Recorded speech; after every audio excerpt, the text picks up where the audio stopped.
pessoal, bem-vindos mais uma vez a mais um Conversas do Ventino. Este episódio tenho um convidado muito especial, eles na verdade são sempre todos muito especiais. Neste caso, mais um grande amigo meu, uma pessoa com uma cultura acima da média, com um percurso que fala por si, agora já vamos abordar todos esses temas. Uma pessoa que tem feito muito pela cultura em Tavira, toda a gente conhece aqui no panorama algarvio. Portanto, deem as boas-vindas ao meu convidado, Miguel Pérez Santos. Boa tarde, tantos elogios. São merecidos. E então, está tudo bem? Já tudo bem. A vida corre bem? Correndo bem, sim. Isso é que é preciso.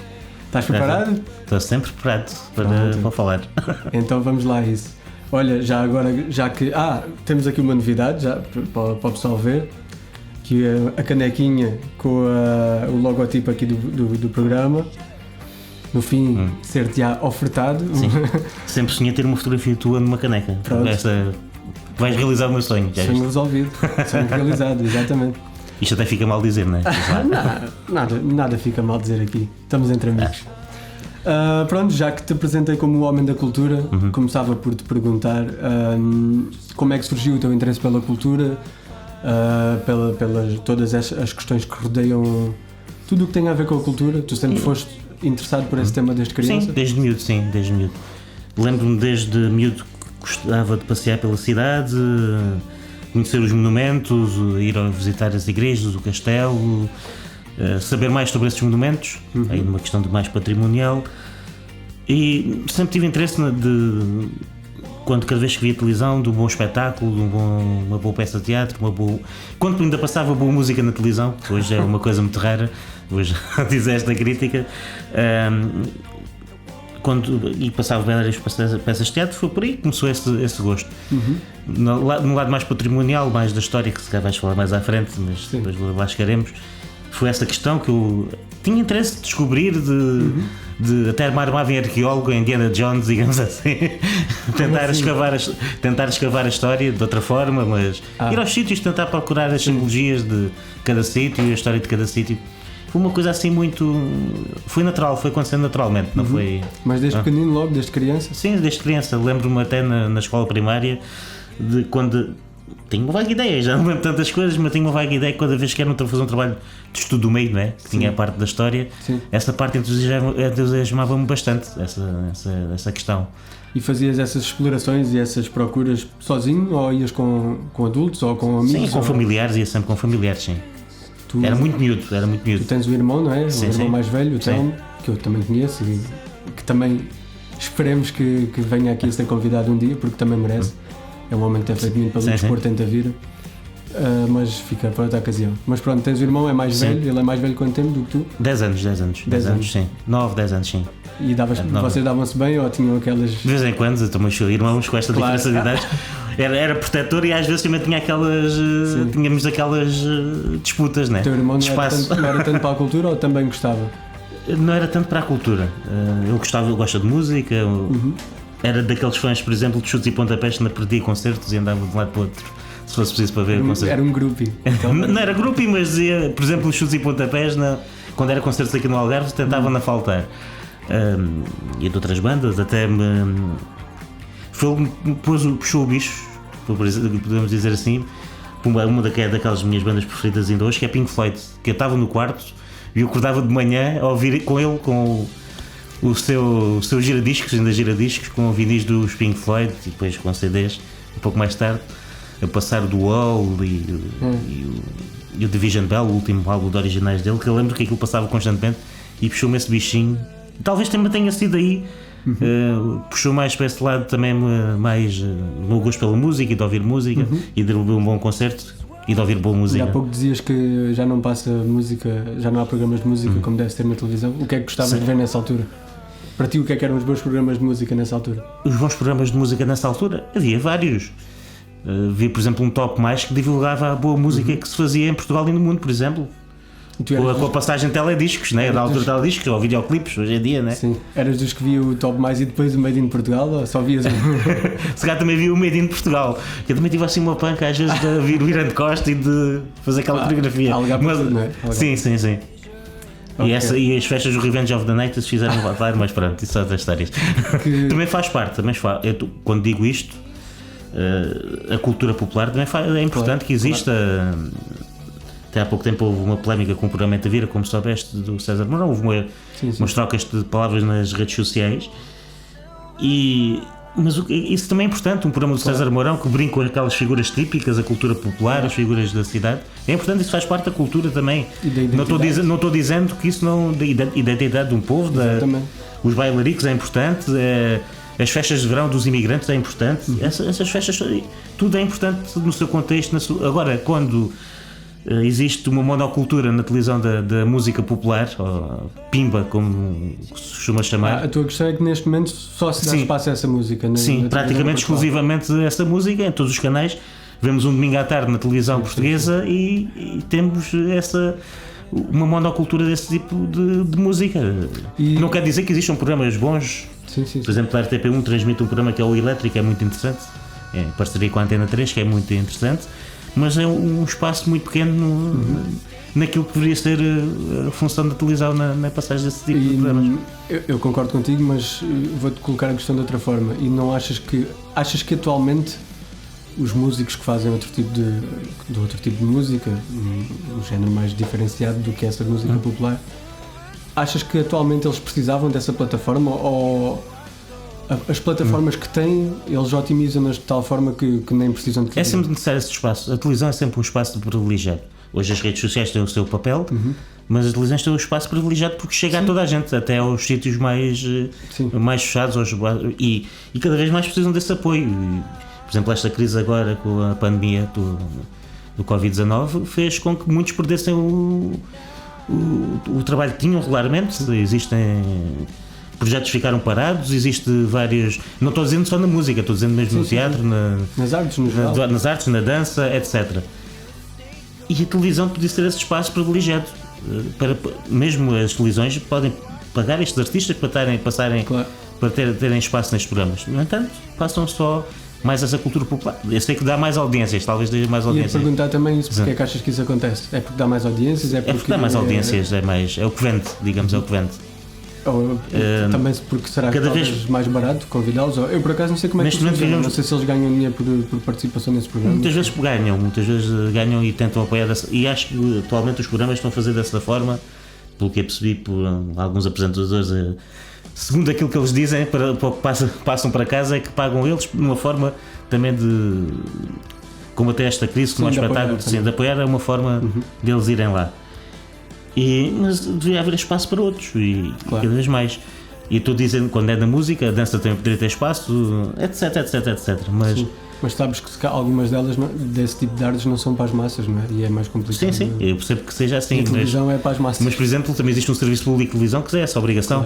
Claro. A RTP teria essa obrigação como serviço público, que é uma rede de emissora que não vive de audiências. Vive, mas não vive de audiências, digamos assim, não é? Sim. Então, ok, já me disseste que gostavas de ver televisão, programas de música, especificamente, e o que é que gostavas mais de fazer? Quando eras criança, adolescente, com o que é que tu passavas o teu tempo? Olha, passava também a ler muitos livros, gosto muito de passar o tempo a ler. Vou escrevendo algumas coisinhas, também escrevi desde novo que escrevo algumas coisinhas. Que é tipo memórias? Não, há algumas coisas como passagens, ou vou memorizando, por exemplo, quando estou ligado à área da história e do património, na minha formação académica. Desde muito novo comecei logo a fazer esses apontamentos de coisas que tirava, por exemplo, desses momentos que visitava, tirava sempre esses apontamentos. Fazia uma espécie de relatório arqueológico.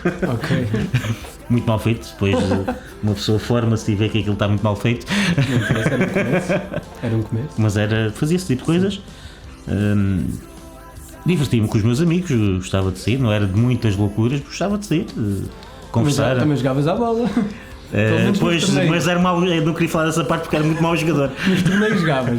Sim, acho que cheguei a 2 finais dos torneios da escola secundária de Tavira. Eu ainda vi uma delas, acho eu. Acho que marquei ainda um gol que me deixaram marcar, que tinham tanta pena da minha tão má.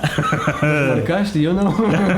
Eu não posso dizer que alguma vez marquei um gol num torneio da escola. Sim, mas acho que marquei um gol ainda porque me deixaram o nosso amigo que também teu amigo Hugo Madama, passou uma bola para os pés. Um dia também a estar aqui. Depois era um bom convidado, tem muita história para contar também. E ele passou uma bola para os pés para eu marcar. Portanto, tu jogavas nessa equipa dos clandestinos? Ou era uma equipa anterior? É uma equipa anterior. Mas deve ter estado tipo na Gênese. Sim, na Gênese dessa equipa. Como é que era o nome dela? Tinha muitos craques essa equipa. Eu vou dizer, uma equipa chamava-se Curto Circuito, logo no 10º ano. Que era Curto Circuito, que era em homenagem àquele programa da SIC Radical, claro. Que ainda acho que ainda existe o Curto Circuito. Já ninguém sabe, mas ainda sim, existe, o Curto Circuito. Uma homenagem a Sal, seja, lembrávamos desse nome, como o pessoal viu o programa na altura, depois teria mais audiências que hoje. Parece-me que sim. E aí qual era a outra equipa? Acho que era Destilaria, se não estou a ver. Lembra-se desse nome de Destilaria, não sei porquê. Acaba por ser mais adequado atualmente. Sim, será mais adequado atualmente do que àquela época. Acho que era Destilaria 40%. Não sei porque antes havia algum. É ligado ao absinto, talvez. Não sei se era o whisky mesmo. Whisky. Ou shots de absinto, talvez, não sei. Nunca chegaste a fazer nenhum desporto federado? Não eras muito para o desporto? Não. Nunca pratiquei desporto federado. Só depois, mais recentemente, é que ainda estive ligado ao Karaté. Né? Tive um ano ligado ao Karaté. Nessa altura ou agora já há menos tempo? Há menos tempo já estava na universidade, depois no Karaté já estava. Também ainda tiveste a jogar ténis, não foi? E jogar ténis no Clube Ténis de Tavira, sim. Aí foi federado? Não cheguei a ser federado, participava em torneios sociais. Ok. Aqueles torneios sociais. Tu até estiveste numa maratona que eu joguei às 2 da manhã a jogar e a levar bolada, digamos assim. Tu gostavas bastante de jogar, porque é que entretanto deixaste? Deixei porque os joelhos estavam a começar a ceder com o meu peso e comecei a ter problemas nos joelhos porque o ténis, o impacto. Claro, existe muita mobilidade, não é? Então optei agora para melhorar a minha forma física, inscrevi-me recentemente no ginásio a ver se. Boa. Faz já estou mais magro um bocado, eu também não estou muito, mas vou pelo meu caminho, acho eu. Vai aos poucos, mas é sempre bom, faz sempre bem. Eu também estou inscrito. Ir lá é mais difícil. Eu conheço muitas pessoas que estão inscritas no ginásio, mas não aparecem lá. Já tenho um historial enorme nesse aspecto. Eu ainda vou, pelo menos 2 vezes por semana. Pronto, é a história de estar lá, mas se calhar. Vais depois, o ginásio não se preocupa. Mas não fecha tanto tarde. Exatamente. Então, e em relação à escola, eras bom aluno? Em relação à escola, era bom. Gostavas de estudar? Gostava sim, mas é assim, muitas vezes. Era bom aluno, estudava, fazia as coisas, mas às vezes baldava-me. Também tinha eventos de balda. Também? Quando aquilo me chateava muito, aquilo. Deduzo que as tuas disciplinas preferidas fosse mais, como já referiste, tudo que fosse relacionado à história, não? História, português, mesmo as línguas estrangeiras, gostava de. O inglês, o francês, também gostava de estudar. Mas essas é que tinha boas notas, aquelas que eu não gostava, se calhar as notas não eram assim tão boas. Não é que fosse de uma média muito baixa, mas também não era muito alta. Pronto. Mas não era de 9 e 10, mas também não era de 18 e 19 ou 20. Já tinhas o foco bem direcionado logo desde o início para o que querias. Ainda tive uma altura que pensei em ir para a Psicologia, ainda cheguei a estar um mês em Psicologia inscrito. No Instituto em Lolé, no Instituto Anforça em Lolé, na privada, sim. Mas na altura da universidade? Sim, inscrevi-me, mas já não tinha entrado logo em Património Cultural, na minha licenciatura em Património Cultural, e tive um mês em Psicologia.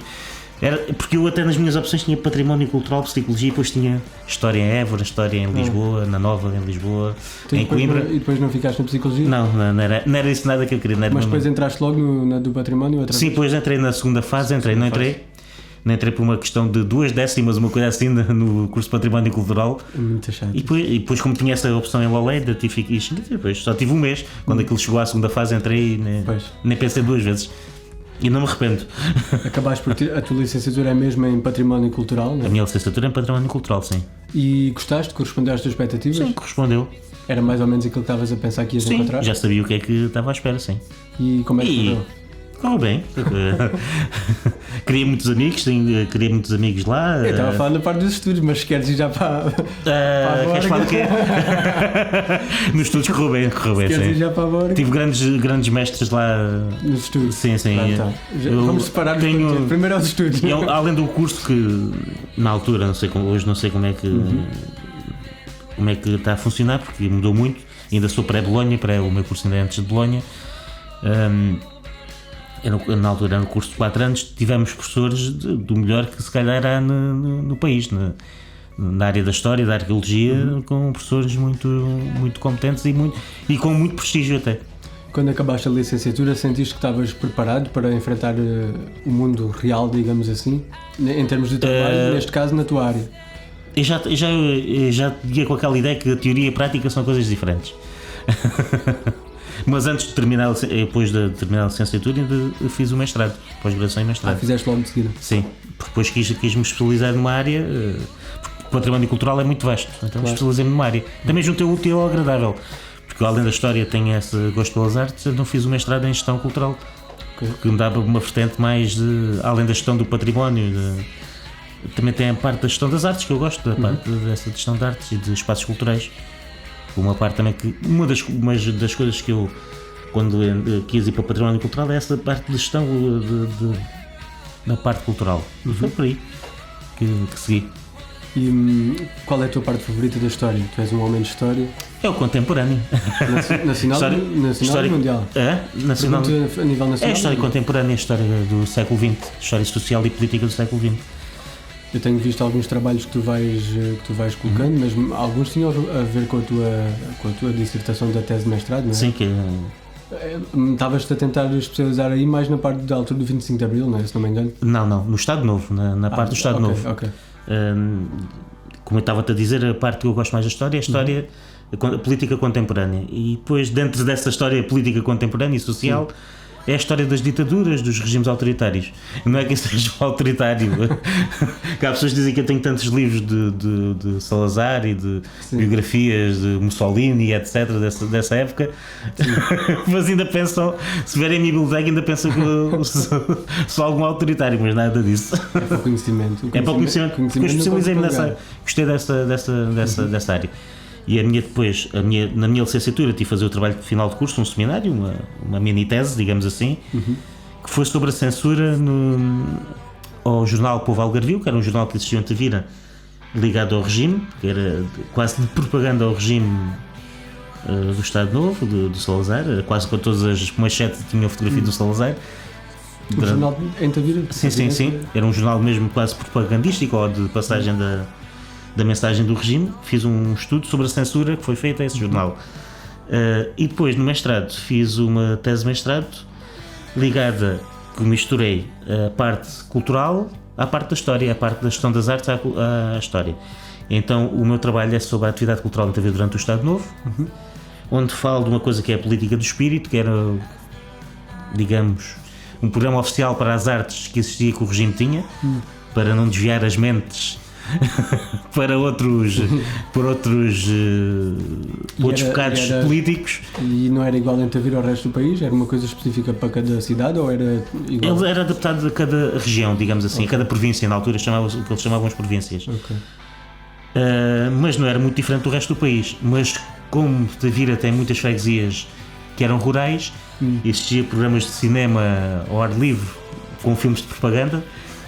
Posso dizer que nesses filmes o programa, por exemplo, aquilo fizeram sessões em Ana Luz de Tavira, Cachopo, Santa Catarina, se não estou em erro, e Santo Estevão e Conceição de Tavira. E os filmes era só Salazar e Carmona, a construção da ponte sobre o Tejo, a Torre de Belém, o mundo português. Era praticamente documentários. Eram documentários que tinham propaganda. Claro. Ou levavam peças de teatro, que eles tinham um projeto que era o Teatro do Povo, que levava peças de teatro que eram promoções completas ao regime.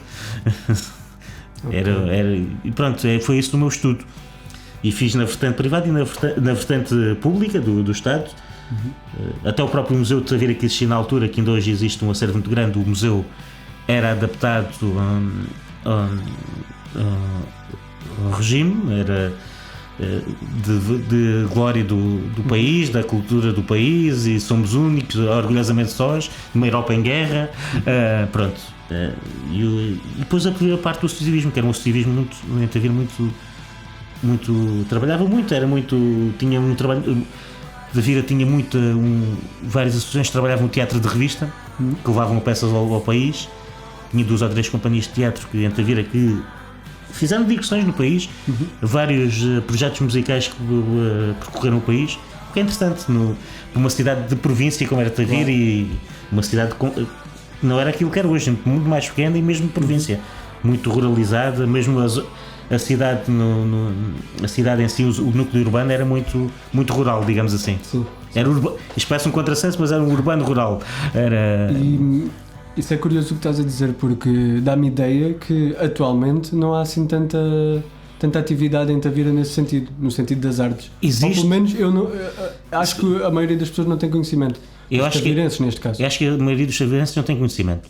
Se calhar não existe projetos de nível nacional, mas existe uma atividade cultural associativa muito, muito grande. Programa feita pelo município é aquilo que se sabe. Tem vários projetos que se centralizam muito no verão devido à falta de uma sala de espetáculos em condições, diga-se de passagem, que é mais por aí se calhar. Sim. Que em breve vai-se resolver. Mas há projetos associativos interessantes na área do teatro, da dança, da música, existe, mas não é. Se calhar que façam digressões, digamos assim, uma companhia de teatro faça uma digressão. Mas, por exemplo, quando fazem alguma coisa em Tavira, costumam fazer onde? Há sítios específicos? Sim, onde há sítios específicos. A Biblioteca Municipal neste momento tem um auditório que é utilizado. Okay. O Cineteatro agora que foi demolido para a construção do novo e foi utilizado algumas vezes, mas já com poucas condições.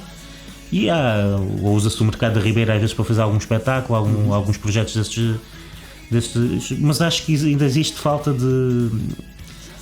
Não digo que não houve apoio do município, porque existe apoio do município, se calhar às vezes não tão.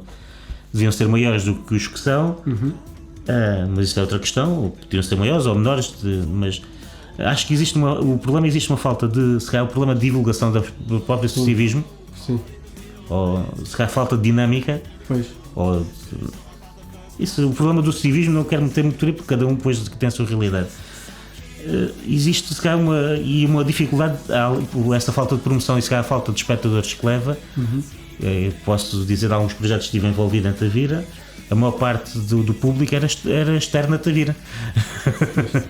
O público em Tavira era pouco, de residentes em Tavira era pouco, e mesmo esse público residentes de Tavira são a maior parte aos estrangeiros que vivem em Tavira. Eu não digo que, não sei se é o problema de divulgação ou se será o problema das pessoas de Tavira. Eu acho que as pessoas, como há muitos das duas coisas.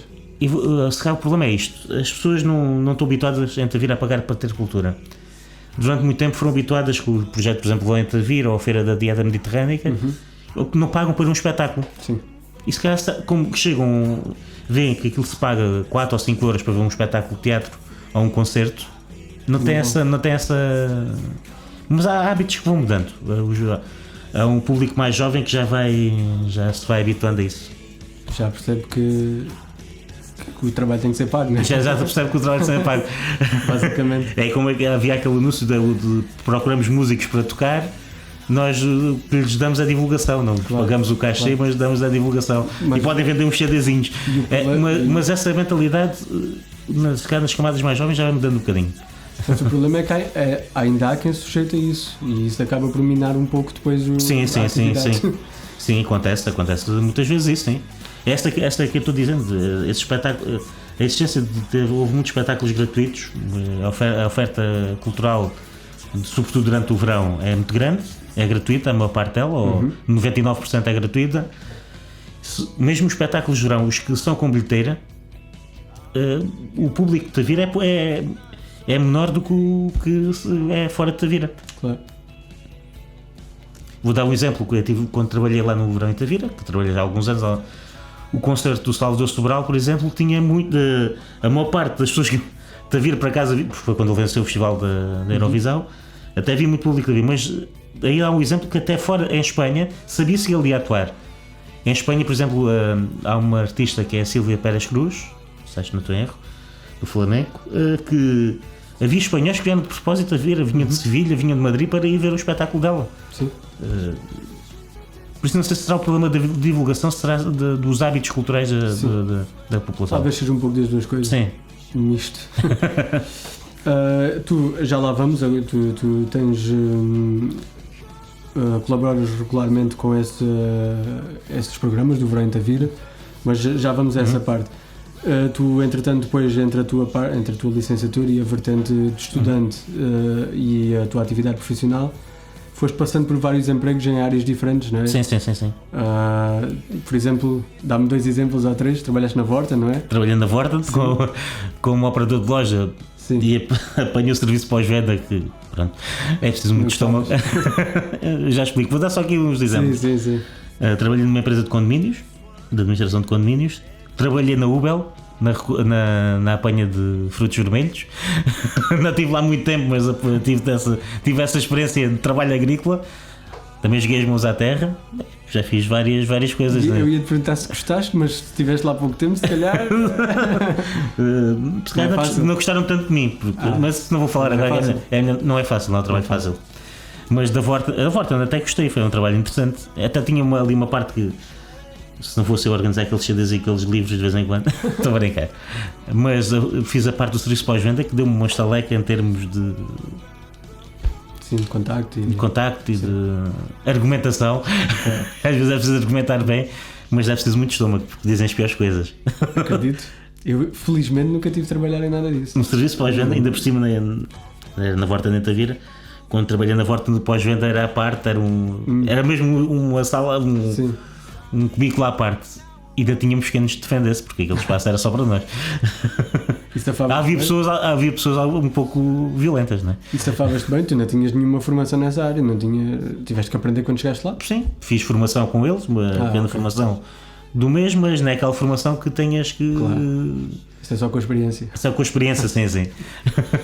Mas foi bom para aprender o contacto com as pessoas, ter um melhor desenvolvimento do contacto com as pessoas e de argumentação. E depois, entretanto, começaste a ir fazendo coisas para o município, né? Há colaborações? Sim.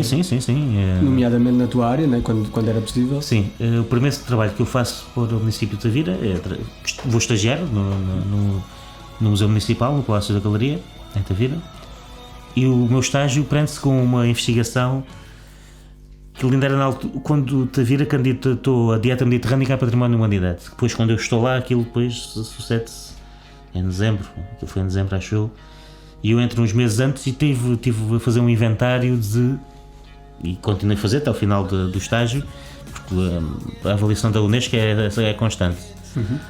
Tive a fazer um inventário de notícias, de artigos que existissem ligados a Tavira à questão da dieta mediterrânica, das tradições culturais, porque a dieta mediterrânica não é só alimentação, é as tradições milenares, essas coisas todas. E fiz esse inventário e foi muito interessante esse estágio. Meteu-me nos arquivos todos, a contactos com a Torre do Tom, com o Arquivo Distrital de Faro, com o Arquivo de Tavira, com a Biblioteca Municipal. Encontrei alguns tesouros, alguns deles experimentos, com alguns com um pouco. Há coisas que não mudam. Aquilo são notícias com 40, 50 anos, mas há poucas coisas que mudam nas pessoas. Isso deve ser uma das coisas mais engraçadas e mais interessantes do teu trabalho, quando andas nas tuas pesquisas, nas tuas procuras. Encontrar as diferenças entre os anos em que fazes as procuras, não é? Nomeadamente anos 50, anos 70, anos 70 e a atualidade, as diferenças e as semelhanças. As diferenças e semelhanças, sim. Também e há coisas que foram há 40 ou 50 anos e a gente pensou que parece que há 200. A atitude da pessoa ou aquilo que diz parece que foi há 200, ou há 250, ou há 300, ou por aí, porque há coisas muito estranhas que se encontram, diga-se. Sobretudo em atas até das reuniões de Câmara Municipal. Também devem ser umas coisas engraçadas de ver essas atas. Um bocadinho mais controladas, mas engraçadas. E pronto, em relação aos trabalhos que foste fazendo para o município, era relacionado com... Esse foi no museu. Entretanto, já fizeste outras coisas diferentes, não é? Fiquei responsável pela Ermida de Santana, em Tavira, em que fazia as visitas guiadas aos turistas e tinha ali a gestão mais ou menos do espaço. Era responsável pela igreja. E depois trabalhei para o município na parte de produção, ou assistente de produção, queiras chamar, se cá o produtor principal era outro. No Verão em Tavira, não é? Sim, no Verão em Tavira, na Feira da Dieta Mediterrânica e na Semana da Juventude. Ok.